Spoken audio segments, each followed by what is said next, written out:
नमस्कार friend, study viral में आपका स्वागत है। सेंट्रल बैंक ऑफ इंडिया सफाई कर्मचारी सब स्टाफ की सामान्य ज्ञान की ये क्लास नंबर 10 है। यदि आपने पिछली 9 क्लासें ना देखी हो तो जाकर देख लीजिए प्लेलिस्ट में। इसमें टॉप जो आपके पूछे हुए प्रश्न हैं या पूछे जाएंगे, यदि आपके सिलेबस पर संबंधित हैं, ठीक है, टॉप 25 क्वेश्चन पूछे जाएंगे। ठीक है, आपके मतलब पेपर में तो 20 ही पूछे हैं, लेकिन हम इस प्रैक्टिस सेट में कितने करवा रहे हैं? टॉप 25 करवा रहे हैं। ठीक है, चलिए तो अपने पहले क्वेश्चन पर चलते हैं। यदि आपकी मैथ की वीडियो ना आपने देखी हो तो जाकर देख लीजिए। रीजनिंग की 3 क्लासें पढ़ चुकी हैं, वो भी आप देख लीजिए। मैथ की फर्स्ट और मैथ की आज सेकंड वीडियो आ जाएगी। ठीक है, तो चलते हैं अपने क्वेश्चन पर। हेलो नमस्कार फ्रेंड, स्टडी वायर में आपका स्वागत है। चलिए अपने पहले क्वेश्चन पर चलते हैं। इसमें टॉप 25 क्वेश्चन हैं, उनमें से आपको जितना भी क्वेश्चन के आंसर आ रहे हैं उनके आंसर कमेंट में लिखिए। और आपके पेपर में सिर्फ 20 क्वेश्चन पूछे जाएंगे। ठीक है, जनरल अवेयरनेस के ये 20 क्वेश्चन पूछ। आपका सिलेबस में क्या है, मतलब कि इनका हमारे प्रैक्टिस सेट में तीनों का मिश्रण है। जैसे आपके में पूछी जाएंगी योजना, ठीक है, और क्या है, करेंट अफेयर पूछी जाएगी। ठीक है, करेंट अफेयर पूछी जाएगी। उसके बाद में आपके में एक जनरल अवेयरनेस पूछी जाएगी, सामान्य ज्ञान। ठीक है, सामान्य ज्ञान। तो हमारे प्रैक्टिस सेट में तीनों का मिश्रण है। चलिए तो आप लोग शुरू करते हैं, और वीडियो अच्छी लगी तो लाइक कर दीजिए, चैनल को सब्सक्राइब कर दीजिए। तो चलिए पहले क्वेश्चन पर चलते हैं। पहला क्वेश्चन हमारा क्या है कि वित्त मंत्रालय के तहत प्रधानमंत्री गरीब कल्याण योजना कब लागू की थी? ठीक है, तो आप सभी को याद होगा कब की थी। 17 नवंबर 2016 में, 22 नवंबर 2016 में, 17 दिसंबर 2016 में, या 22 दिसंबर 2016 में। तो ऑप्शन नंबर सी एकदम करेक्ट आंसर है। 17 दिसंबर 2016 में प्रधानमंत्री गरीब कल्याण योजना वित्त मंत्रालय द्वारा लागू की गई थी। ठीक है, तो चलिए क्वेश्चन नंबर सेकंड पर चलते हैं। क्वेश्चन नंबर दूसरा है हमारा कि प्रधानमंत्री उज्ज्वला योजना भारत सरकार द्वारा कब शुरू की गई है? आप देख सकते हैं आपकी हर घर में सिलेंडर होगा, ये मोदी जी ने कहा था। ठीक है, वही शुरुआत कब की है?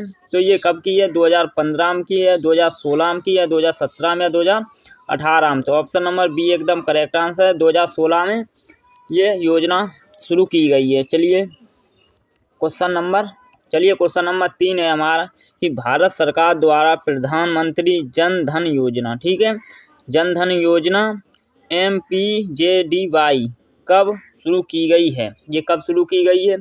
14 अगस्त 2014 को, 28 अगस्त 2014 को, 14 अगस्त 2015 को, या 28 अगस्त 2015 को। तो ये की गई है 28 अगस्त 2014 को। ऑप्शन नंबर बी एकदम करेक्ट आंसर है। चलिए क्वेश्चन नंबर 4 पर चलते हैं। क्वेश्चन नंबर 4 है हमारा बांग्लादेश की राजधानी कौन है?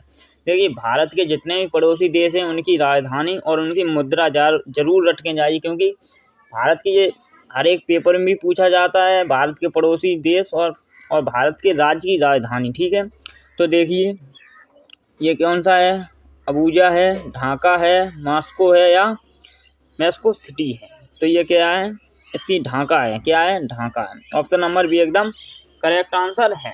ठीक है, मॉस्को किसकी है? रूस की है, रूस की। मेक्सिको सिटी किसकी है? मेक्सिको की है। ठीक है, चलिए क्वेश्चन नंबर 5 है हमारा। क्वेश्चन नंबर 5 है कि कार का मात्रक है, ये जूल गलत लिखा है, इसकी मात्रा इधर कि कार का मात्रक देखिए ये किसमें पूछा है? UPPCS, ठीक है, और RRBTC। जैसे आप लोग देखते होंगे रेलवे पर एक होता है TT, एक होता है TC। ठीक है, चलिए तो उसी में पूछा गया है। देखिए क्या है? कार का मात्रक होता है जूल। क्या होता है? कार का मात्रक जूल। ऑप्शन नंबर एकदम करेक्ट आंसर है। मात्रक से भी आपके 1-2 क्वेश्चन आ सकते हैं जो इम्पोर्टेंट मात्रक हैं उन्हीं से। ठीक है, जैसे प्रकाश वर्ष मात्रक है। प्रकाश वर्ष किसका मात्रक है?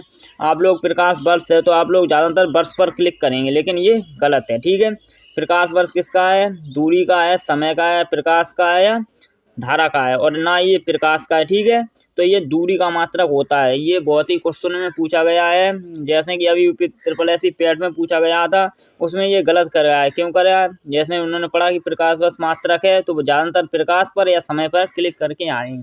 ठीक है, तो ये किसका होता है? दूरी का मात्रक होता है।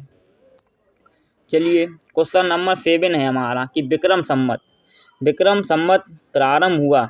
ठीक है, विक्रम संवत कब प्रारंभ हुआ? तो विक्रम संवत 5800 ईसा पूर्व से प्रारंभ हुआ है। ठीक है, एक और होती है हमारी जो हमारे में चलती है वो शक संवत चलती है। हमारे हिंदू कैलेंडर में क्या चलती है? शक संवत चलती है। ठीक है, जैसे ये देखिए क्वेश्चन नंबर 8 आ गया है। ठीक, कि शक संवत का प्रारंभ किस सम्राट, ठीक है, किस सम्राट शासन काल में 78 ईस्वी में हुआ था। तो 78 ईस्वी में किसमें हुआ था?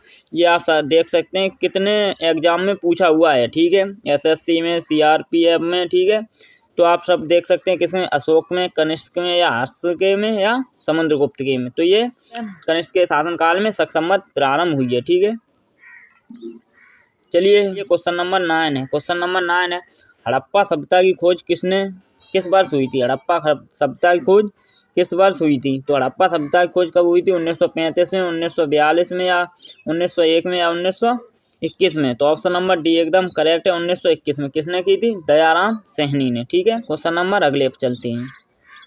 क्वेश्चन नंबर अगला है हमारा कि किस शासक, ठीक है, ने गंगा एवं सोन नदियों के संगम पर पाटलिपुत्र नामक नगर की स्थापना की, जिसे आज का क्या कहते हैं? पटना। ठीक है, पटना कहते हैं। उसकी स्थापना किसने की? अजातशत्रु ने की, उदयन ने की, अशोक ने की, या घनानंद ने की। तो ऑप्शन नंबर बी एकदम करेक्ट आंसर है, उदयन ने की है। चलिए क्वेश्चन नंबर 11 पर चलते हैं। क्वेश्चन नंबर 11 है हमारा कि 323 ईसा पूर्व में सिकंदर महान की मृत्यु हुई थी। सिकंदर की आपने सुना होगा, जो जीता वही सिकंदर। मकदुनिया का शासक था कौन? सिकंदर। ठीक है, पूरी दुनिया पर सिकंदर ने कब्जा कर लिया था। ठीक है, चलिए तो ये कहाँ का था? फारस में था कि बेबीलोन में था, मेसोपोटामिया में था, या तक्षशिला में था। तो इसकी मृत्यु कहाँ पर हुई थी? बेबीलोन, अफगानिस्तान में। ठीक है, अफगानिस्तान में है बेबीलोन, उसी में। चलिए बहुत ही इम्पोर्टेंट है। क्या है? इम्पोर्टेंट क्यों है? क्योंकि अभी तक सिर्फ 2 बार इसका यूज हुआ है। क्वेश्चन नंबर 12 का। ठीक है, पहला परमाणु बम फेंका गया है। परमाणु बम आप देख सकते हैं कितना घातक होता है। ठीक है, नागासाकी पर, हिरोशिमा पर, टोक्यो पर, या हांगकांग पर। ठीक है, तो इसका ऑप्शन नंबर बी एकदम करेक्ट आंसर है, हिरोशिमा पर। ये हिरोशिमा कहाँ का है? ये जापान का है। ठीक है, जापान का एक शहर है। इस पर कब फेंका गया था? सेकेंड विश्व युद्ध हुआ था हमारा कब? 6 अगस्त 1945 पर इस पर फेंका गया था। ठीक है, 1945 पर बम फेंका गया था, परमाणु बम। उसके 3 दिन बाद मतलब 9 अगस्त को नागासाकी पर। 9 अगस्त को कब? 9 अगस्त को 1945 में नागासाकी पर बम फेंका गया था। ठीक है, तब तक अभी तक परमाणु बम का यूज नहीं हुआ है। अभी तक ये देश पर बहुत ही बुरा असर पड़ रहा है परमाणु बम का। ठीक है, चलिए क्वेश्चन नंबर 13 है निम्नलिखित में से कौन विश्व की सबसे बड़ी झील है? क्या है?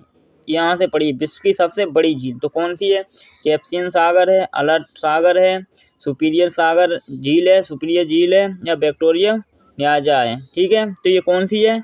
कैस्पियन सागर है, कैस्पियन सागर। यदि आपसे पूछ ले विश्व की सबसे बड़ी मीठे पानी की झील कौन सी है, तो सुपीरियर है। ठीक है, ये भी आपको याद रखना है। क्वेश्चन नंबर 14 पर चलते हैं। क्वेश्चन नंबर 14 है हमारा कौन सी विश्व की सबसे गहरी मतलब कैसी है? गहरी ऐसे सबसे गहरी हो। ठीक है, जिसमें ज़्यादा नीचाई तक हो। तो ये कौन सी है? टिटकारा झील है, विक्टोरिया झील है, बैकाल है, मृत सागर है। तो ऑप्शन नंबर सी एकदम करेक्ट आंसर है, बैकाल झील विश्व की सबसे गहरी झील है। चलिए क्वेश्चन नंबर 15 पर चलते हैं। क्वेश्चन नंबर 15 है हमारा संसार का सबसे बड़ा महाद्वीप है। तो संसार का सबसे बड़ा महाद्वीप कौन सा है? उत्तरी अमेरिका, दक्षिणी अमेरिका, एशिया, या अफ्रीका। तो सबसे बड़ा महाद्वीप कौन सा है? एशिया। एशिया किस महाद्वीप? अपने तुम किस महाद्वीप में है? एशिया महाद्वीप। भारत किस में है? तो भारत एशिया महाद्वीप में है। ठीक है, अपने तुम एशिया महाद्वीप में हैं। चलिए क्वेश्चन नंबर 16 पर चलते हैं। क्वेश्चन नंबर 16 है हमारा भारतीय संविधान में निम्नलिखित में से कौन सी नागरिकता प्रदान करता है? देखिए भारत सरकार कौन सी नागरिकता प्रदान? एकल नागरिकता, दोहरी नागरिकता, उपयुक्त दोनों, या उपयुक्त में से कोई नहीं। ठीक है, तो आप ये समझिए, देखिए मतलब हमारा ये है कहने का, भारत में कैसी नागरिकता है? तो भारत में एकल नागरिकता है। एकल नागरिकता क्यों है एकल नागरिकता?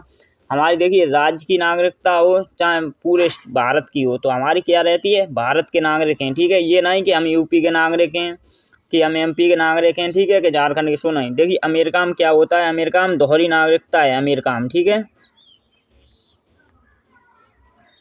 अमेरिका में दोहरी नागरिकता है। उसमें देखिए राज्य की नागरिकता भी लेनी पड़ती है और देश की भी नागरिकता लेनी पड़ती है। तो उसमें दोहरी है कि आप इस राज्य के हैं और एक इस देश के भी हैं। ठीक है, लेकिन अपने भारत में सिर्फ एक नागरिकता है कि हम भारतीय हैं। ये नहीं बोलेंगे कि हम यूपी हैं। ठीक है, कि हम यूपीएन हैं, कि हम एमपी हैं, नहीं, हम भारतीय हैं। क्या बोलेंगे, हम भारतीय हैं, भारतीय हैं। तो हमारी कैसी नागरिकता है, हमारी एकल नागरिकता है। चलिए क्वेश्चन नंबर 17 पर चलते हैं। क्वेश्चन नंबर 17 है हमारा, राज्य के नीति निर्देशक तत्वों का उल्लेख भारतीय संविधान के किस भाग में है? देखिए दूसरे भाग में क्या है, हमारा नागरिकता है। ठीक है, तीसरे में क्या है, मौलिक अधिकार हैं, और चौथे में क्या है, हमारी नीति निर्देशक तत्व हैं। ठीक है, नीति निर्देशक तत्व हैं। चलिए क्वेश्चन नंबर 18 पर चलते हैं। क्वेश्चन नंबर 18 है कि तानसेन का मूल नाम क्या है? तानसेन आप जानते होंगे, अकबर का दरबार में रहते थे तानसेन। ठीक है, संगीतकार थे। तो कौन क्या था उनका नाम? तो ऑप्शन नंबर बी एकदम करेक्ट है, रामतनु पांडे उनका नाम था। चलिए क्वेश्चन नंबर 19 पर चलते हैं। यदि आपको वीडियो अच्छी लग रही हो तो चैनल को सब्सक्राइब कर दीजिए, वीडियो को लाइक कर दीजिए, और आपकी मैथ की क्लास की सेकंड वीडियो जल्द आने वाली है। ठीक है, चलिए निम्नलिखित में से कौन उत्तर का एक उत्तर भारतीय नृत्य है जो उत्तर में है? जैसे कथक उत्तर का है। ठीक है, कथक एकदम करेक्ट आंसर है। मणिपुर का है। उड़ीसा का है। कथकली केरल का है। ठीक है, तो आप कथक कहाँ है, उत्तर भारत में है। ठीक है, चलिए ऑप्शन नंबर एकदम करेक्ट आंसर है। क्वेश्चन नंबर 20 है हमारा, घंटा मर्दाला कहाँ का लोक नृत्य है? केरल का है, कर्नाटक का है, आंध्र प्रदेश का है, तमिलनाडु का है। तो चलिए इसका ऑप्शन नंबर सी एकदम करेक्ट आंसर है, आंध्र प्रदेश का। चलिए अगले क्वेश्चन पर चलते हैं। क्वेश्चन नंबर 21 है हमारा कि संगीत यंत्र सितार का आविष्कार किसने किया? सितार का आविष्कार किसने किया? अमीर खुसरो ने, रामदास ने, तानसेन में, हरिदास ने। तो ये किसने किया? ये अमीर खुसरो ने किया है। ऑप्शन नंबर एकदम करेक्ट आंसर है। चलिए क्वेश्चन नंबर 22 पर चलते हैं। क्वेश्चन नंबर 22 है, प्रसिद्ध भारतीय वैज्ञानिक सीवी रमन के रमन इफेक्ट खोज के दिन को विज्ञान दिवस के रूप में मनाया जाता है, निम्नलिखित किस तिथि को है? तो आप लोग देख सकते हैं किसको, 27 फरवरी, 28 फरवरी, 28 मार्च या 28 अप्रैल। तो 28 फरवरी एकदम करेक्ट आंसर है, ऑप्शन नंबर बी। चलिए अब क्वेश्चन नंबर आपके 23वां आया और ये करंट अफेयर से शुरू हो गए। ठीक है, हाल ही में भारतीय क्रिकेटर की टीम तेज गेंदबाज को अर्जुन पुरस्कार से सम्मानित किया गया है। तो कौन है ये, जैसे अर्जुन पुरस्कार अभी मिला है? राहुल हैं, मोहम्मद शमी हैं, मोहम्मद सिराज हैं, रोहित शर्मा हैं। तो कौन से हैं? मोहम्मद शमी हैं। ठीक है, अभी इन्हें अर्जुन पुरस्कार से सम्मानित किया गया है राष्ट्रपति द्वारा। चलिए क्वेश्चन नंबर 24 है कि हाल ही में प्रधानमंत्री नरेंद्र मोदी तीर्थ स्थलों को स्वच्छ बनाने के उद्देश्य से देश भर में कौन सा अभियान शुरू किया है? ठीक है, तो कौन सा किया? स्वच्छ भारत, स्वच्छ मंदिर, स्वच्छ घर या स्वच्छ स्कूल। तो ऑप्शन नंबर बी एकदम करेक्ट आंसर है, स्वच्छ मंदिर, क्योंकि राम मंदिर की उद्घाटन कब होगा? 22 जनवरी को। ठीक है, इसीलिए क्या योजना आई है? स्वच्छ मंदिर बनाइए। चलिए क्वेश्चन नंबर 25 पर चलते हैं। क्वेश्चन नंबर 25 है हमारा कि हाल ही में भारत सरकार द्वारा किस देश में भारत पार्क बनाया जाएगा? तो किस देश में बनाया जाएगा? अमेरिका में, जापान में, संयुक्त अरब अमीरात में या जर्मनी में। तो इसका ऑप्शन नंबर सी एकदम करेक्ट है, संयुक्त अरब अमीरात में भारत का पार्क बनाया जाएगा। ठीक है, चलिए तो क्वेश्चन नंबर 25 हो गए आपके कंप्लीट। चलिए एक आपके लिए टेस्ट होता है हर बार, आपके लिए क्वेश्चन डालते हैं लास्ट में, जिसका आप कमेंट में बताइए। ठीक है, कि महाराष्ट्र की राजधानी कौन है? भुवनेश्वर, नागपुर, बम्बई या गांधीनगर। इसका आपको वीडियो के कमेंट में बॉक्स में कमेंट करना है कि महाराष्ट्र की राजधानी क्या है। यदि आपको वीडियो अच्छी लगी है तो चैनल को सब्सक्राइब कर लीजिए, वीडियो को लाइक कर दीजिए और हमारे सेशन से जुड़े रहिए। मैथ की क्लास ना देखी हो तो जाकर प्लेलिस्ट में देख लीजिए, रीजनिंग की भी देख लीजिए, और यदि आपने ये 10वीं वीडियो है और पिछली 9 ना देखी हो तो वो भी देख लीजिए। चलिए धन्यवाद।